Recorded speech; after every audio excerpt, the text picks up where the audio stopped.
بسم اللہ الرحمن الرحیم۔ السلام علیکم۔ ہم نے اردو کی بک سٹارٹ کی ہوئی تھی 5 کلاس کی، اور اس کا جون سا لیسن نمبر 1 ہے حمد، اس کو سٹارٹ کیا ہوا تھا۔ اس کی نظم کے جون سے سوچے اور بتائے والے کویسچن یہ بھی کر لیے ہوئے تھے۔ اس نظم کا مرکزی خیال جون سے وہ بھی کر لیا ہوا تھا۔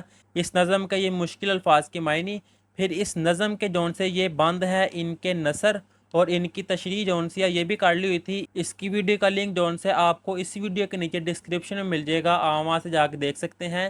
اب اس ویڈیو میں اس کی جون سی مشق ہے وہ سٹارٹ کرتے ہیں۔ اس کی مشق کا کویسچن نمبر 1 ہے، دیے ہوئے الفاظ کے معنی سمجھے، کہ یہ جون سے الفاظ دیے ہوئے ہیں ان کے جون سے میننگ ہے یہ سمجھے۔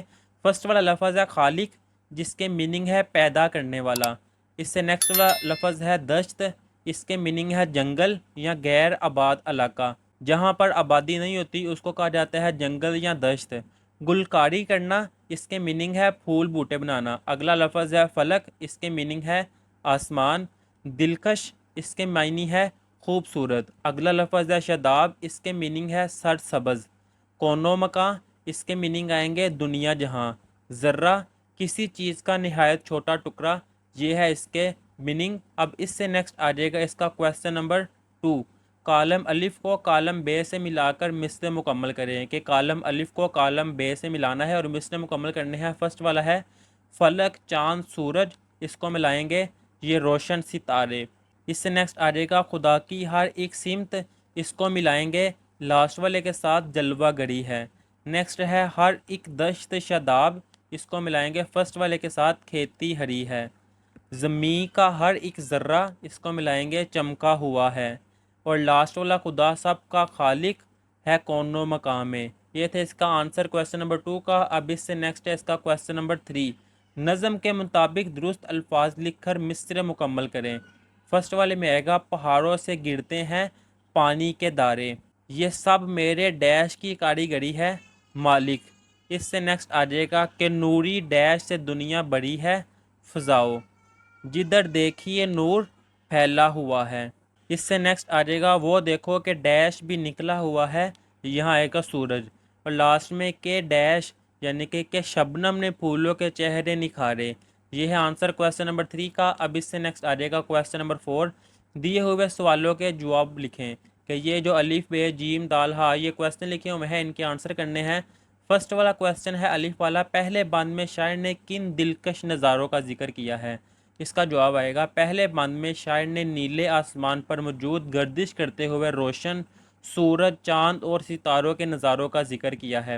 یہاں تک بھی اس کا آنسر لکھ سکتے ہیں۔ اگر آپ اور ایڈ کرنا چاہیں تو اس طرح زمین پر موجود پہاڑ، دریا اور آبشاروں کا ذکر کیا ہے۔ یہاں آبشاروں آئے گا، میم نہیں آئے گا، یہاں پہ آئے گا آبشاروں۔ اب اس سے نیکسٹ آ جائے گا اس کا جون سا بے والا پارٹ ہے، شاعر نے اللہ تعالیٰ کی کاریگری کے حوالے سے کن چیزوں کا ذکر کیا ہے؟ اس کا جواب آئے گا شاعر نے اللہ تعالیٰ کی کاریگری کے حوالے سے نوری فضاؤں، سرسبز و شاداب جنگلات اور ہری بڑی کھیتیوں کا ذکر کیا ہے۔ یہاں تک آئے گا اس کا آنسر۔ اب اس سے نیکسٹ آ جائے گا جیم والا، ہر ایک دشت شاداب کھیتی ہری ہے سے کیا مراد ہے اور یہ کس وجہ سے ہے؟ اس کا آنسر آئے گا ہر ایک دشت شاداب کھیتی ہری ہے سے مراد زمین پر موجود سرسبز شاداب جنگلات، باغات اور ہر طرح کی نباتات ہیں۔ یہ سب سورج کی روشنی کی وجہ سے ہیں جو اللہ تعالیٰ کی بہت بڑی نعمت ہے۔ یہ ہے اس کا جواب۔ اب اس سے نیکسٹ آ جائے گا دال والا، خدا ساری دنیا پہ چھایا ہوا ہے کا مفہوم لکھیں۔ اس کا جواب آئے گا یہاں سے خدا ساری دنیا پہ چھایا ہوا ہے کا مفہوم یہ ہے کہ کائنات کی ہر چیز اللہ تعالیٰ کی تخلیق کی ہوئی ہے اور اللہ تعالیٰ ہی تمام مخلوق کا خالق ہے۔ آسمان اور زمین کا نور اللہ تعالیٰ ہے۔ یہاں تک اس کا آنسر لکھ سکتے ہیں۔ اگر آپ ساتھ یہ بھی ایڈ کرنا چاہتے ہیں تو یہ بھی کر سکتے ہیں، جیسا کہ قرآن مجید میں بھی ارشاد ہے جس کا ترجمہ ہے اللہ ہی زمین و آسمان کا نور ہے۔ یہاں تک آئے گا اس کا جواب۔ اب اس سے نیکسٹ والا جون سا کویسچن ہے، حمد و بیان کی گئی نعمتوں کے علاوہ کوئی سی 5 نعمتوں کے نام اور ان سے متعلق ایک ایک جملہ لکھیں، کہ کوئی سی 5 نعمتوں کے نام لکھنے ہیں اور ان سے متعلق ایک ایک جملہ لکھنا ہے۔ پہلا چوز کر لیتے ہیں پرندے، اس کا جملہ آئے گا پرندے درختوں پر چہچہا رہے ہیں۔ اس سے نیکسٹ والا آئے گا، اس سے اگلی نعمت آئے گی رات، اس کا جملہ آئے گا اللہ تعالیٰ نے کتنی اچھی تاروں بڑی رات بنائی۔ اگلی نعمت آئے گی دن، اس کا جملہ آئے گا اللہ تعالیٰ نے دن روشن اور پر رونق بنایا ہے۔ اگلا لفظ آئے گا سبزیاں، اس کا جملہ آئے گا سبزیاں صحت کے لیے بہت مفید ہوتی ہیں۔ اس سے اگلی نعمت آئے گی اناج، اس کا جملہ آئے گا کسان کی محنت کی وجہ سے ہمیں اناج ملتا ہے۔ یہ ہے اس کا آنسر۔ اب اس سے نیکسٹ آ جائے گا کویسچن نمبر 5، حمد میں سے اپنا پسندیدہ شعر سنائیں اور پسندیدگی کی وجہ بھی بتائیں۔ کہ حمد میں سے کوئی اپنا پسندیدہ شعر بتائیں اور اس کی جون سی ہے وجہ وہ بھی بیان کرنی ہے۔ اس کا جواب آئے گا زمین کا ہر ایک ذرہ چمکا ہوا ہے، دیکھو کہ سورج بھی نکلا ہوا ہے۔ اور یہ کیوں پسند ہے یہ بھی بیان کرنا ہے۔ مجھے یہ شعر اس لیے پسند ہے کہ اس میں اللہ تعالیٰ کی ایک عظیم نعمت سورج کا ذکر کیا گیا ہے۔ دھوپ کی شکل میں سورج سے آنے والی توانائی زمین پر موجود تمام جانداروں کو خوراک فراہم کرتی ہے اور زمین پر موسموں کی تشکیل کا باعث بنتی ہے۔ یہاں تک آئے گا اس کا جواب۔ اس سے نیکسٹ آ جائے گا کویسچن نمبر 6، دیے ہوئے الفاظ کے حروف الگ الگ کر کے لکھیں، یعنی کہ یہ جو الفاظ لکھے ہوئے ہیں ان کے حروف لکھنے ہیں علیحدہ علیحدہ، اور آخری حروف سے اللہ تعالیٰ کی بنائی ہوئی کوئی سی دو چیزوں کے نام لکھیں۔ مثال کے طور پر یہ لکھا ہوا ہے نا، اس کو سیپریٹ کریں گے تو یہ آ جائے گا فا، لام اور کاف، ٹوٹل بنے گا فلک۔ اب آخری جو سا لفظ ہے وہ ہے کاف۔ اب کاف سے اللہ تعالیٰ کی بنائی ہوئی کوئی سی دو نعمتوں کے نام لکھنے ہیں، تو وہ جو سی ہے یہاں پہ بعد میں لکھتے ہیں، پہلے ان کے حروف جو سی ہے وہ دیکھ لیتے ہیں۔ اس سے نیکسٹ ہے حمد، اس کے حروف آئے گا ہا، میم، دال۔ اس سے نیکسٹ ہے سمت جو کہ سین، میم، تے۔ نیکسٹ ہے شجر، اور اس سے نیکسٹ آ جائے گا شبنم۔ اب کاف سے جو سی دو نعمتیں بنیں گی وہ آئیں گی کبوتر اور کتا۔ اب دال، دال سے آئے گا دریا، دشت۔ تے، اس سے آئے گا تارے، تتلی۔ رے سے آئے گا ریچھ، ریگستان۔ میم، اس سے آئے گا مور اور مچھلی۔ یہ ہے آنسر کویسچن نمبر 6 کا۔ اب اس سے نیکسٹ ہے کویسچن نمبر 7، یہ ہے پہلے یہ بتایا ہوا ہے ختمہ۔ یہ جو علامت ہے نا، کوئی بھی لائن مکمل ہو اس کے لاسٹ پہ جو سے یہ اس طرح کی علامت کو کہا جاتا ہے ختمہ۔ دیے ہوئے جملے غور سے پڑھے۔ اللہ تعالیٰ ہمارا خالق ہے، یہ ایک لائن مکمل ہو گئی ہے اور یہاں پر یہ ختمہ آ گیا ہے۔ ہم اس کی مخلوق ہے، لائن مکمل ہو گئی ہے، یعنی کہ اوپر دیے جملے کے آخر میں ختمہ لگایا گیا ہے۔ عبارت جملے میں جب بات مکمل ہو جائے تو وہاں ختمہ کی علامت لگائی جاتی ہے، یعنی کہ جب بات مکمل ہو جائے وہاں پر اس طرح کی علامت لگائی جاتی ہے۔ اب کویسچن ہے دی ہوئی عبارت غور سے پڑھیں اور مناسب جگہ پر ختمہ لگائے۔ کہ یہاں سے لے کر یہاں تک یہ جو عبارت لکھی ہوئی ہے، جہاں پر بات مکمل ہوتی ہے یعنی کہ جہاں پر یہ علامت آتی ہے وہ لگانی ہے۔ ایک نیک آدمی کے پاس بہت دولت تھی، بات مکمل ہو گئی ہے تو یہاں پہ اس طرح کا یہ آئے گا ختمہ کا جون سا نشان۔ وہ اپنی دولت بلائی کے کاموں میں خرچ کرتا تھا، یہاں پر بھی آ جائے گا ختمہ کا نشان۔ وہ بہت سادہ کپڑے پہنتا اور سادہ غذا کھاتا تھا، یہاں پر بھی یہ آ جائے گا۔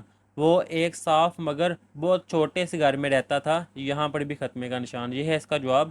اس سے نیکسٹ آ جائے گا اس کا یہ کویسچن نمبر 8، دیے ہوئے جملوں میں مناسب جگہوں پر سکتہ کا استعمال کرتے ہوئے سامنے دی ہوئی جگہوں میں جملہ دوبارہ لکھیں۔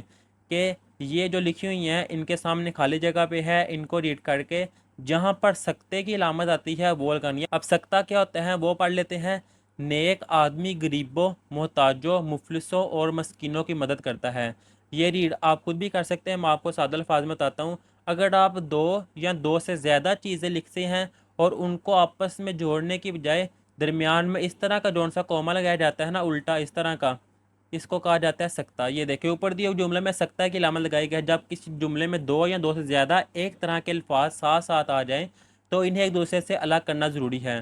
تین یا تین سے زیادہ الفاظ کی صورت میں آخری لفظ کے ساتھ سکتہ کی بجائے لفظ اور آئے گا، جیسے کہ یہ دیکھیں ابا جان بازار سے کیلے، انگور، امرود، مالٹے اور سیب لائیں۔ اس کا آنسر آئے گا ابا جان بازار سے کیلے، انگور، امرود، مالٹے اور سیب لائے۔ اب یہاں پر یہ انگور، امرود، مالٹے، کیلے آئے ہیں تو یہاں پر آپس ملنا چاہیے، اس لیے یہ جو علامت ہے یہ سکتہ کی ہے۔ یہ بھی الٹا کوما یہ والا جوڑ سکتے۔ اب تین سے زیادہ چیزیں آ گئی ہیں تو لاسٹ والی سے پہلے لکھ دیا جائے گا اور ریڈ کرتے ہیں۔ ہنا، رابعہ، شازیہ اور اسما سب 5ویں جماعت میں پڑھتی ہیں، تو اس میں آئے گا ہنا، آپس میں ملے نا، کوما آیا رابعہ، یہاں پر بھی یہ کوما آئے گا اس طرح کا۔ شازیہ اور اسما سب 5ویں جماعت میں پڑھتی ہیں۔ اس سے نیکسٹ آ جائے گا میرے بستے میں کاپی، قلم، کتاب اور ڈائری موجود ہے۔ یہاں پہ آ جائے گا میرے بستے میں کاپی، یہاں پر یہ سکتے کا جون سے ہے، پھر قلم پھر کوما کتاب اور ڈائری موجود ہے۔ اس سے نیکسٹ آ جائے گا باغ میں گلاب، موتی، سورج مکھی اور نرگس کے پھول کھلے ہیں۔ یہاں پہ آ جائے گا باغ میں گلاب، پھر سکتے کا نشان موتی ہے، سکتے کا نشان سورج مکھی، اب لاسٹ میں اینڈ پہ ہے نرگس، تو اس سے پہلے آ جائے گا اور نرگس کے پھول کھلے ہیں۔ یہ ہے اس کا جواب۔ اب اس سے نیکسٹ آ جائے گا کویسچن نمبر 9، دی ہوئی عبارت درست تلفظ اور روانی سے پڑھیں۔ اللہ تعالیٰ نے انسان کو اپنی مخلوق میں سب سے افضل درجہ دیا ہے۔ اس نے ہماری ہدایت کے لیے انبیاء کرام علیہم السلام بھیجے، جنہوں نے ہمیں ایک اللہ تعالیٰ کی عبادت کرنے کا حکم دیا۔ اس نے الہامی کتابیں نازل کی تاکہ ہم ان سے رہنمائی حاصل کریں۔ اللہ تعالیٰ اس کائنات کا واحد خالق و مالک ہے، وہ ہر شے پر قادر ہے۔ اس کی نظر میں ہمارے سب کام ہیں، وہ روز جزا کا مالک ہے، اسے اپنے بندوں سے بے حد محبت ہے۔ ہمیں ایک اللہ تعالیٰ کی عبادت کرنی چاہیے اور صرف اسی سے مدد مانگنی چاہیے۔ یہ تھا، اس طرح اس کو روانی سے پڑھنا تھا اچھے تلفظ کے ساتھ۔ اب اس سے نیکسٹ آ جائے گا کویسچن نمبر 10، ہمارے لیے اللہ تعالیٰ کی سب سے بڑی نعمت ہمارے والدین ہے۔ اس موضوع پر ایک پیراگراف لکھیں۔ اس کا جواب آئے گا ماں باپ کا رشتہ سب سے قریبی اور بے حد قابل احترام رشتہ ہے۔ شیر خوار بچہ یعنی کہ بھی چھوٹا بچہ جو دودھ پیتا ہے کتنا کمزور اور لاچار ہوتا ہے، وہ خود لباس نہیں پہن سکتا اور نہ خود کھا سکتا ہے، ہر طرح سے وہ ماں باپ کی توجہ کا محتاج ہوتا ہے۔ جوان ہونے تک ماں باپ اس کی پرورش کرتے ہیں، اس کی ہر ضرورت کا خیال رکھتے ہیں، بیمار ہو جائے تو اس کے علاج کے لیے ہر جتن کرتے ہیں۔ بچہ جب تک صحت یاب نہ ہو جائے وہ اس کے لیے فکر مند رہتے ہیں، خود کھائے نہ کھائے لیکن اسے ضرور کھلاتے ہیں، خود جیسا بھی پہن لیں لیکن اولاد کو اچھا پہناتے ہیں۔ ماں باپ اسی کوشش میں ایک دن بوڑھے اور اتنے کمزور ہو جاتے ہیں کہ کسی کام کاج کے قابل نہیں رہتے۔ اس وقت ان کی اولاد جوان ہو چکی ہوتی ہے، یہی وہ وقت ہوتا ہے جب ماں باپ کو اولاد کے سہارے کی ضرورت ہوتی ہے۔ یہاں تک آئے گا اس کا یہ آنسر۔ اگر آپ اس کو چھوٹا کرنا چاہتے ہیں تو یہاں تک بھی لکھ سکتے ہیں، یہاں تک بھی لکھ سکتے ہیں، یہ ہے اس کا آنسر۔ اور یہاں پر یہ والا جون سا لیسن ہے سبق نمبر 1 حمد جون سی ہے کلاس 5 کی کمپلیٹ کر لی ہوئی ہے۔ اللہ حافظ۔